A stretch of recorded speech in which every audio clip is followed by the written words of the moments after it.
నమస్తే welcome to our channel. ఏపీలో liquor scam ప్రకంపనలు సృష్టిస్తున్న విషయం తెలిసిందే. వైసీపీ ప్రభుత్వ హయాంలో జరిగిన లిక్కర్ స్కామ్ ఢిల్లీని మించి ఉంటుందన్న ఆరోపణలు వస్తున్నాయి. అయితే ఈ స్కామ్ లో వైసీపీ ఎంపీ మిథున్ రెడ్డి కీలకంగా వ్యవహరించారనే ఆరోపణలున్నాయి. ఈ నేపథ్యంలోనే మిథున్ రెడ్డి సోమవారం హైకోర్టును ఆశ్రయించడం ఇప్పుడు చర్చనీయాంశంగా మారింది. లిక్కర్ స్కామ్ వ్యవహారంలో సెప్టెంబర్ 23న సిఐడి నమోదు చేసిన కేసులో తనకు ముందస్తు బెయిల్ ఇవ్వాలని హైకోర్టులో పిటిషన్ దాఖలు చేశారు. మధ్యంతర ముందస్తు బెయిల్ ఇవ్వాలని కోరుతూ అనుబంధ పిటిషన్ ను సమర్పించారు. ఇక మద్యం కుంభకోణం కేసులో తనను చేర్చినట్లు ఇటీవల మీడియా కథనాలు వచ్చాయని ప్రస్తావించారు మిథున్ రెడ్డి. గత ప్రభుత్వ హయాంలో ప్రత్యేక అధికారిగా పనిచేసిన సత్యప్రసాద్ మేజిస్ట్రేట్ ముందు ఇచ్చిన వాంగ్మూలాన్ని సైతం మీడియా ప్రచురించిందని వివరించారు. కొన్ని మద్యం కంపెనీలకు నష్టం, కొన్నింటికి అనుచిత లబ్ధి కలిగేలా లావాదేవీలను తానే పర్యవేక్షించినట్టు అందులో ఆరోపించారని ఇవి నిరాధారణమైనవన్నారు మిథున్ రెడ్డి. ఇక సంబంధిత కోర్టులో మెమో దాఖలు చేసిన నిందితులను అరెస్ట్ చేసేందుకు సిఐడి చర్యలు తీసుకుంటోందని, ఈ మెమో కోసం తాను విఫలయత్నం చేశానని వెల్లడించారు. తనను ఎప్పుడైనా అరెస్ట్ చేసే అవకాశం ఉందన్నారు. ప్రత్యేక అధికారి వాంగ్మూలంలోని అంశాలు వాస్తవం అనుకున్న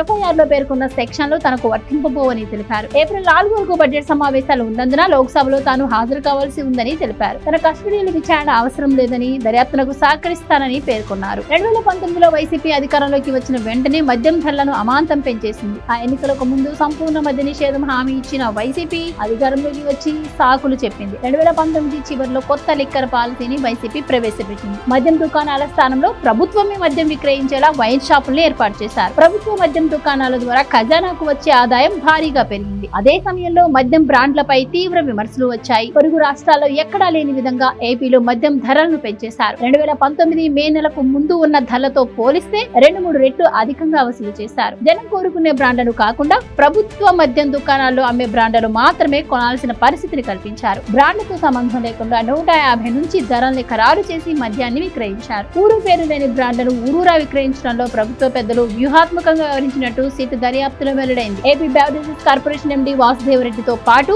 ప్రభుత్వ సలహాదారు రాజ్ రెడ్డి కన్సర్న్లో ఈ కొనుగోళ్ల తతంగం నడిచింది. మద్యం విక్రయాలను కేవలం నగదు మాత్రమే అనుమతించడం ద్వారా ఎప్పటికప్పుడు ముడుపులు నేరుగా ప్రభుత్వ పెద్దలకు చేరి ఉంటాయని కూటమి ప్రభుత్వం అనుమానిస్తోంది. ఏపీ బెవరేజెస్ కార్పొరేషన్ ఉద్యోగులను విచారించడంతో లిక్కర్ ఇండెంట్ల గుట్టు మాత్రం వీడింది. ఇక ఏ రోజు ఏ దుకాణానికి ఏ బ్రాండ్లు వెళ్లాలో కూడా ప్రభుత్వంలో కీలక వ్యక్తులు నిర్ణయించేవారు. మద్యం కొనుగోళ్ల వ్యవహారంలో 3,000 కోట్ల రూపాయల అక్రమాలు జరిగాయని కూటమి ప్రభుత్వం ఆరోపిస్తోంది. ఈ ముడుపులన్నీ చివరగా ఓ చోటకు చేరినట్టు సాక్ష్యాధారాలు లభించాయని ప్రభుత్వ వర్గాలు చెబుతున్నాయి. తాజా పరిణామాల నేపథ్యంలో మాజీ సీఎం జగన్మోహన్ రెడ్డి సన్నిహితుడు ఎంపీ మిథున్ రెడ్డి వరకు చేరాయి. వైసీపీలో కీలకంగా ఉన్న నాయకుల్లో మిథున్ రెడ్డి కూడా ఒకరు. మరోవైపు మద్యం కొనుగోళ్లు అక్రమాల వ్యవహారంలో వైసీపీ అగ్రనేతలపై కూడా చర్యలు ఉంటాయని విస్తృత ప్రచారం జరుగుతోంది. మద్యం ప్రయోజనాలన్నీ అంతిమంగా ఒకే చోటుకు చేరాయని దర్యాప్తు వర్గాలు చెబుతున్నాయి.